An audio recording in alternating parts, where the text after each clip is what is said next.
tungod kay daghan ang mga katalagman o mga kalamidad nga moabot nining kalibutan na mga higala. No, sama sa linog sa nagkalain-lain ng mga dapit. Earthquake with diverse crisis, wars and rumors of wars, mga gubat o mga tugon-tugon sa gubat, mga higalekson, famine, pestilence, floods, mga higalekson, daghan kayo mga nangitabang naroon sa kalibutan, mga higala.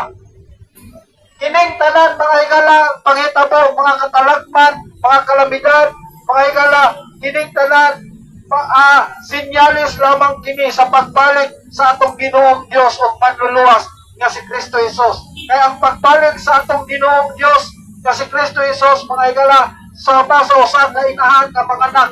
Sa dili pa mugawas ang bata, daghan siya mga kasakit nga iyang bation, mga higala.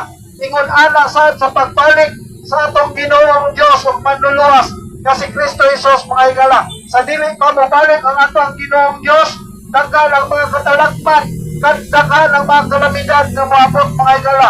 No, sama sa linog o sa mga gubat, mga higala. Ang gubat sa Israel o sa Iran, mga higala, wala pa gyud kauban hangtod karon.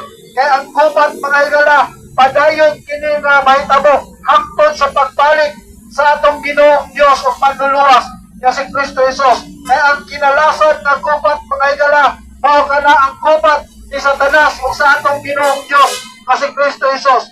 Gitawag ka ng Battle of Armageddon, Battle of Agog at Magog, mga higalagson. Wala, mga higala, sa dili pa mabalik ang atong Ginoong Dios nga si Kristo Jesus, giluwas ka na ba? Naluwas ka na ba, mga higala? Kung wala pa, magpaluwas na, mga higala. Kung saan man, tunuan ka, mga higala.